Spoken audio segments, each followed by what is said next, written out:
Alright. So to get back, because we lost the recording, mixing up a cobalt blue. It's a deep, is this one? It is detailed cobalt blue, which is 0061 is the name of the color. Put about 3 or 4 drops in it, and then add the 4011 until it becomes super transparent, basically like a wash. If you're doing this with regular artist colors, it would be considered doing a glaze. So you don't have too much color, you just have a little bit of color going on. If you're doing a red background, you'd want a red tone in the wolf. If you're doing a green one, you'd want green tone in the wolf. Nighttime scene is usually that bluish violet, so that's what they were going after with this in the original artwork.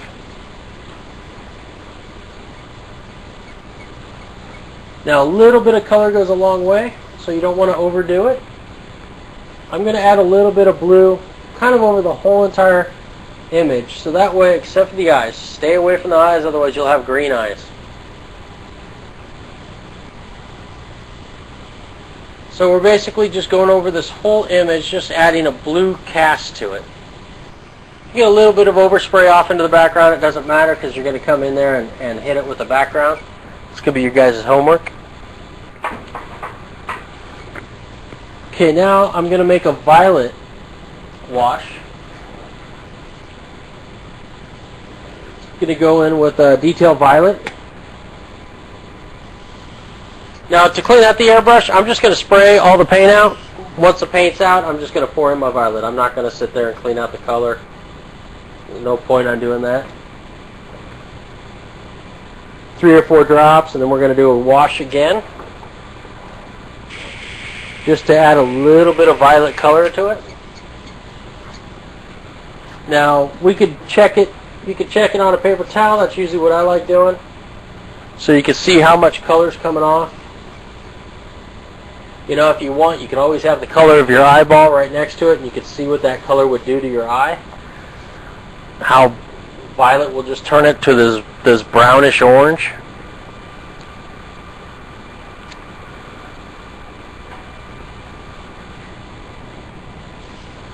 Okay, so now we're going to go in there with the violet and just kind of add a little bit. Now I'm going to add a little bit of heron with this, just so it has a couple of dark violet lines in there, just to kind of add to that shadowing.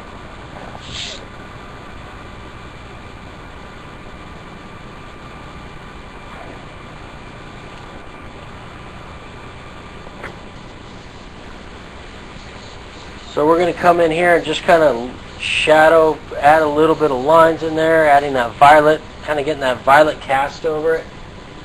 So it's not so blue, so it's more of that nighttime violet look. You want the blue to shine through some areas. You don't want to cover up all your blue. Just want some of that violet showing through. Now we're going off of another artist rendering of this, but if you could find an actual photograph of wolves, you know, that's what I prefer to do when I'm working with images, because then you're not second generation on something. You know, we have this artist style already involved with this. So now what we're doing is we're adding our style on top of somebody else's. So now we're actually creating third generation. So, you know, it's nice if you could get original artwork when you do stuff. There's plenty of photographs out there. Sometimes you might want to talk to the photographer and ask if you could do it. A lot of the times, you know, if you're just doing it for hobby, that's not a big deal. I wouldn't even worry about it. Sometimes they love to know that their artwork's being looked at, their photographs, and what they've worked hard to understand and go vacation and look at. He already has a scar right through his eye right here. We're going to be getting more into that. So, you know, I mean, I know like Astra, a lot of photography of the night sky. He checks out all different planets. He has some awesome pictures of different wildlife and stuff. He has another friend that's a professional photographer that does tons of wildlife pictures. You know, maybe you have a pond outside in your backyard, or someplace to where you, a local park to where you have all these dogs and stuff they go to. You can go take photographs of that.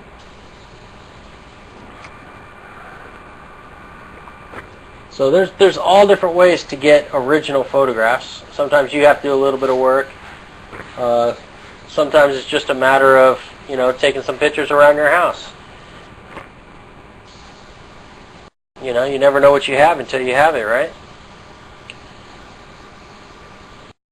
Okay, now I'm going to take this violet and just lightly fade it over everything. Try to blend these colors into each other. I don't want to get rid of the blue, and I don't want to add too much violet, but you just want to kind of work that color in.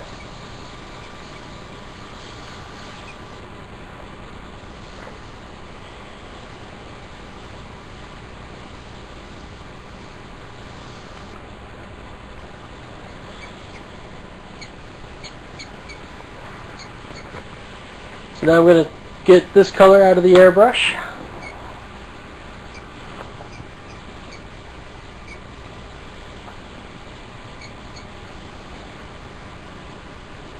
And I'm going to clean the airbrush a little bit better this time.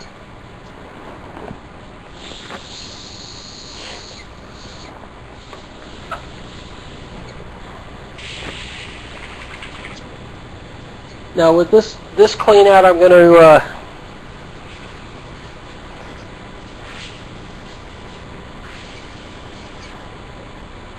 add some white in with this. Now the white, I'm going to add a little drop of blue into it, just to cool off that white. So the white's not so stark white.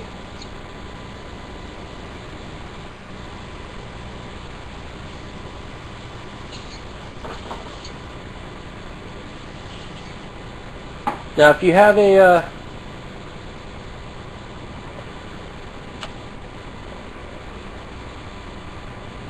reduced blue, that's better, because then it's not going to be so harsh. You won't have to add so much white to get rid of it.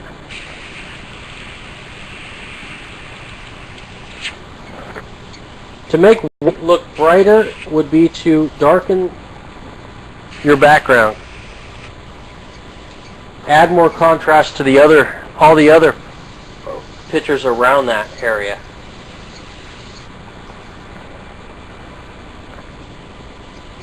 And then use 100% white. You might even, if you're doing a highlight or something like that, then just go with pure white, plasma white, and that will give you your brightest.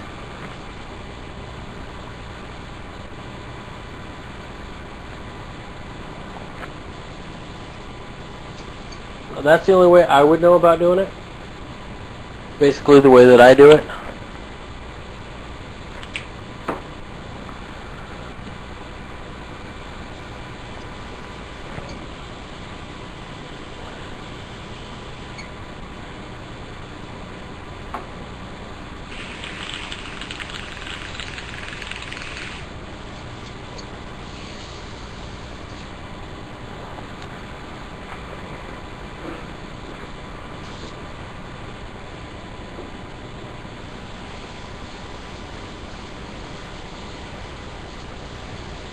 Okay, now I'm going to go in with this color and just kind of add some more bright hairs. It's kind of like a highlight hair color.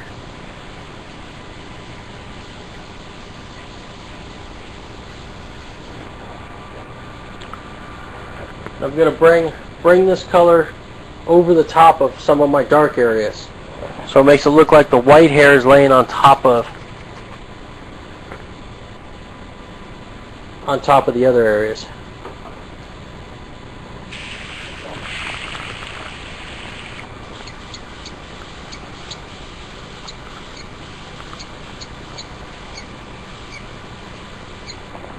I would freehand in the background. If you had to, you can go in and mask it off and use a transparent mask. Lay down a piece of transparent and just go in there and cut out most of it. I like doing the background. I like doing the foreground first, background later, because then you get a real nice sharp image. around it.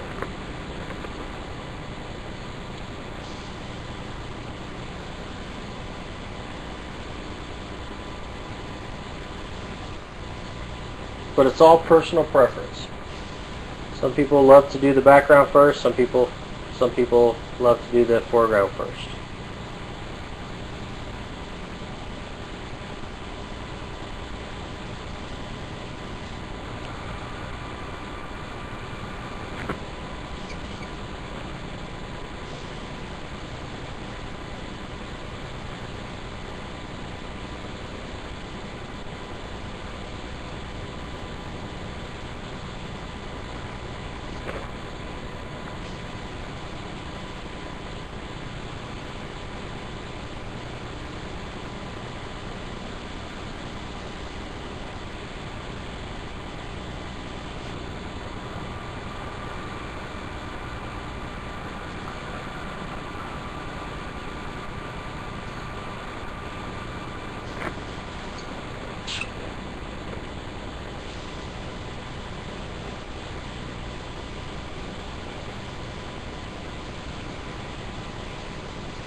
I'm just bringing in this light blue color to kind of bring out the highlights, which is actually the white of the, all the white you see in the wolf is going to be this color.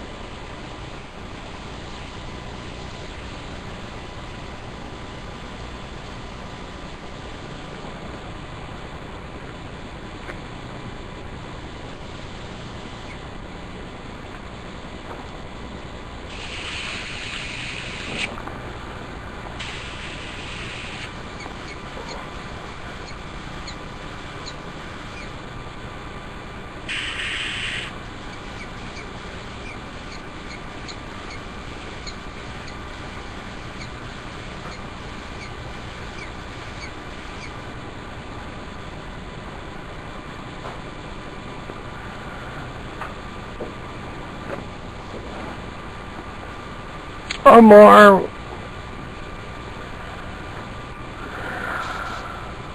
Cool. That's a very cool thing, Omar.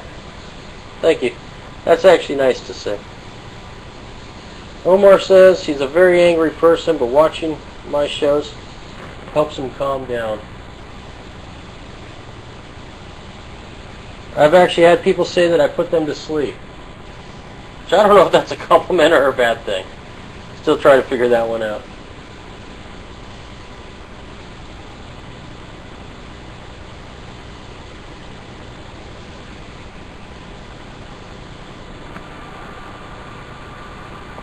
Very therapeutic. Thank you very much. Now, before I start taking all the credit for that, is that what we're painting, or the type of show, the voice, just watching art being created, kind of mesmerizing?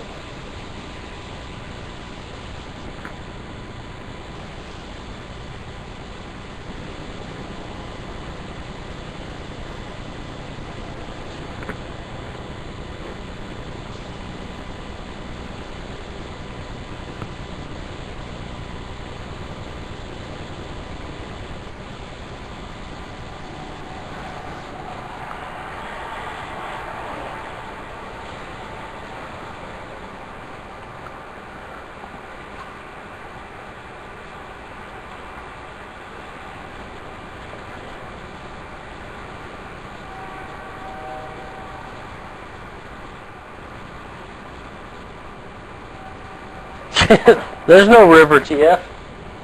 That was me going to the bathroom. Did I just say that? No.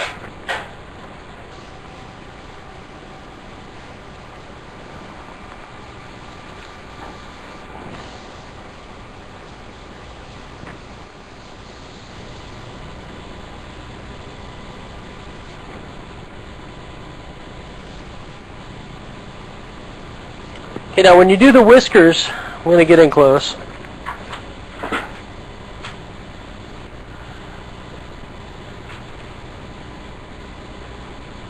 When you do the whiskers, you want to make sure you do this in one pass. So make sure that the needle's cleaned off. Look at the direction of them.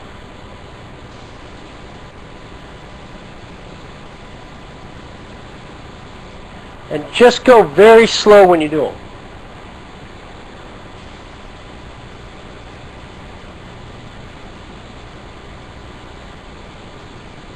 Sometimes you have to do 2 passes. Make sure you can follow that exact line. You do not want more than 1 hair.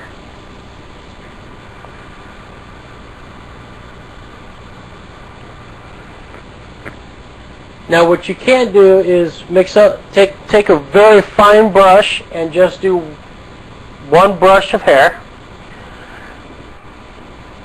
Now what you do is, instead of holding the airbrush straight to the surface and trying to do that, angle it towards the direction that the hair is coming from.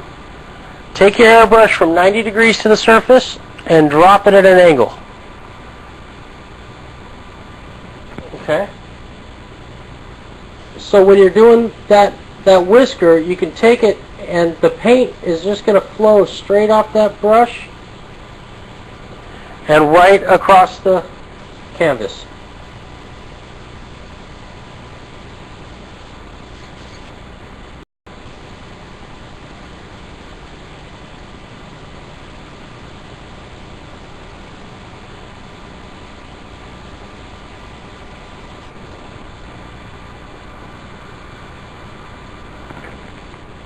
So sometimes the angle that you're holding the brush can help you.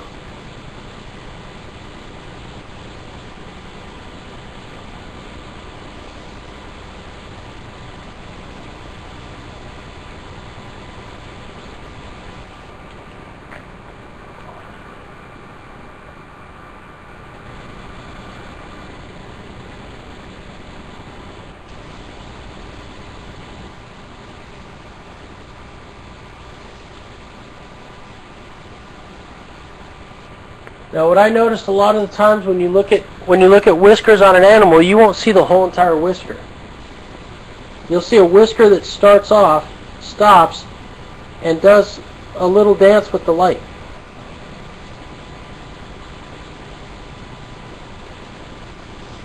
Sometimes you'll see it get brighter in a section, so take it and brighten it up in certain areas.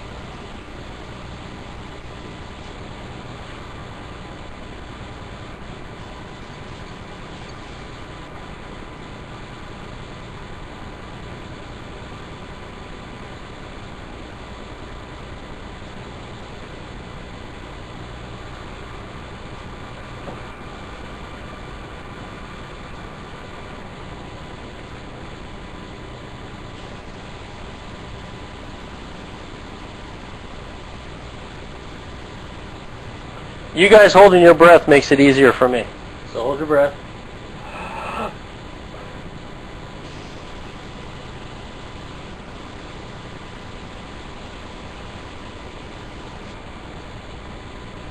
Now these whiskers are kind of going a little more forward, so we're just going to have little lines coming off this way.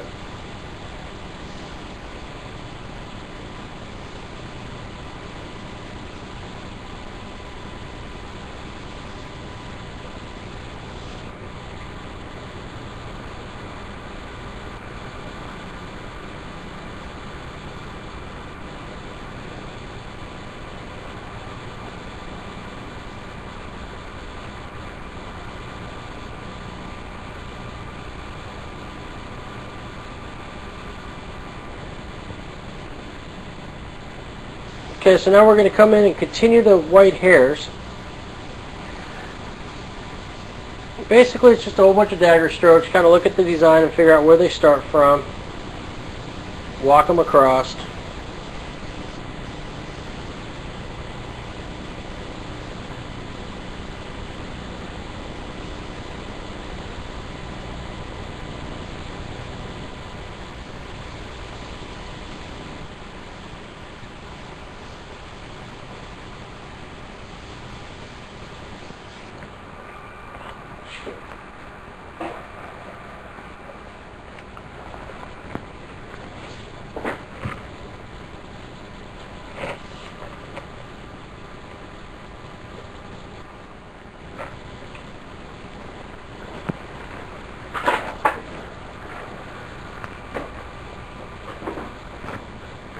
So now we're just going to add, it has a couple of hairs that come off this way.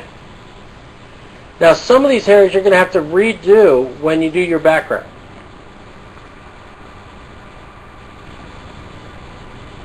So when you do a background on here, you're going to mask off.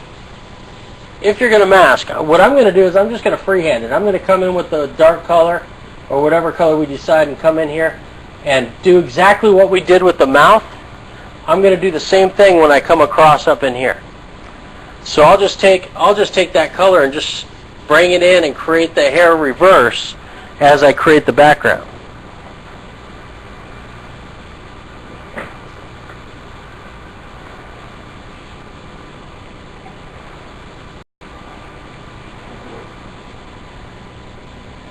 Brass.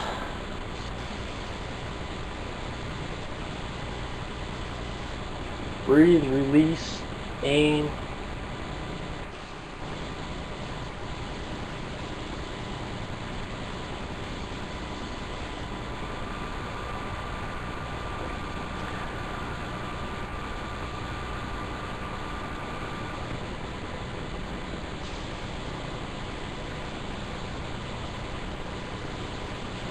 So just keep going in and creating these white lines in here. Now, every single layer you do is going to add that much more look to the height and the draw of the lighting hitting this animal. I'm going to come in here and brighten up his ear here. I don't know what you guys can see. You guys probably can't see what I'm doing.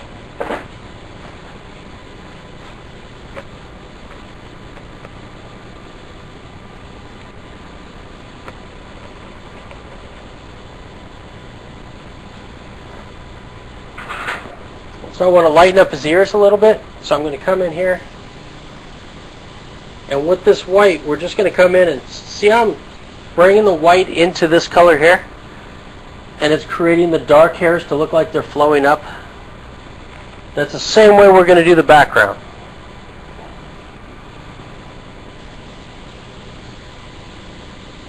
So as you come in, you're just going to do the same exact thing.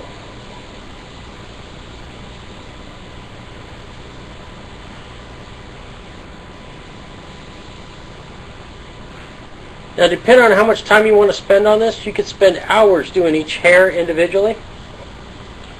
And that would look good also. But in order for us to be able to make money at doing this, we have to be able to get that look of it has a lot of hairs without actually doing a lot of hair.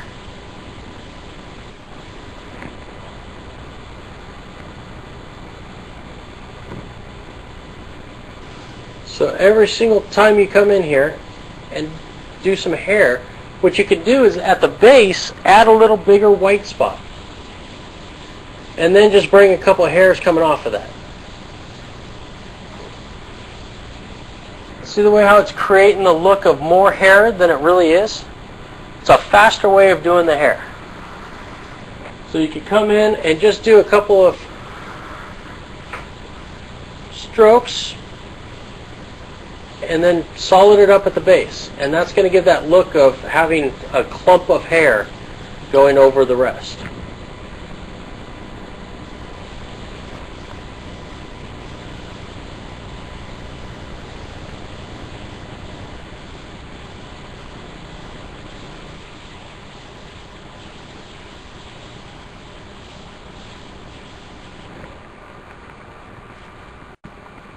Now what you're going to get is this really soft looking fur.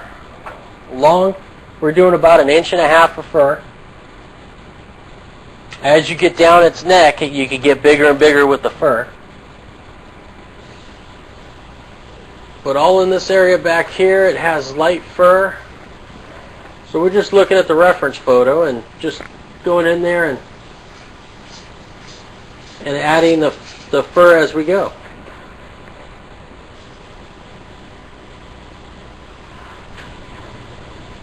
So once again, I want to thank everybody for showing up. Those that are watching the pre-recorded version, thank you.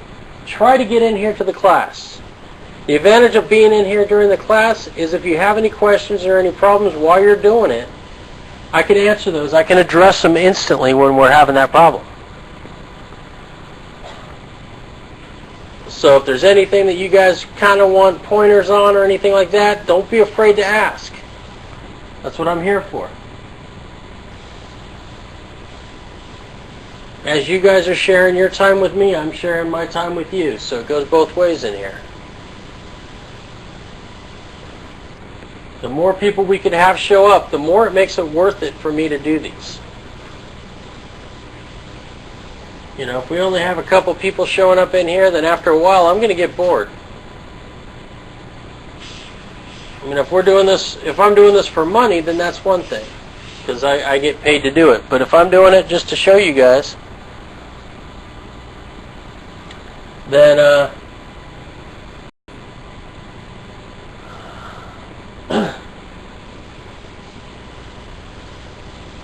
then I could be making money. Thanks. Like BD just said, they're going to tweet it. They're going to tweet the show, talk about the show, kind of do, you know, promoting of this type of show. That way I can keep doing this. You know, it's awesome to be able to teach you guys. I have no problem teaching you guys. I enjoy doing it.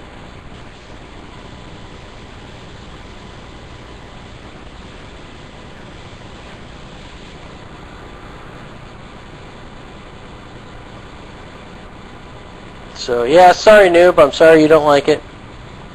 That's cool.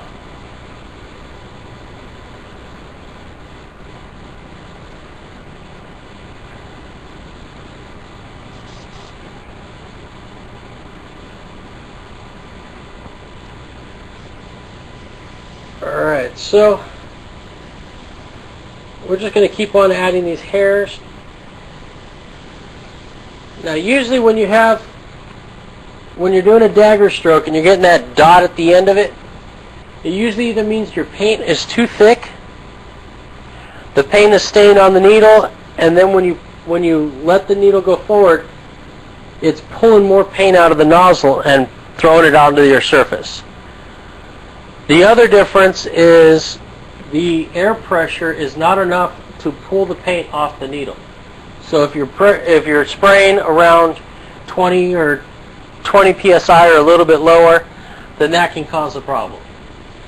So that's why I spray at about 35 to 45 psi. Usually it's around 40, 45, and that helps pull the paint off the needle.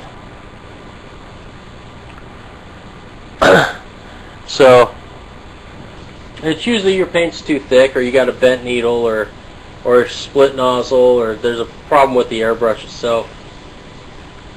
90% of the time for me, it's my paint's too thick. So that's what you got.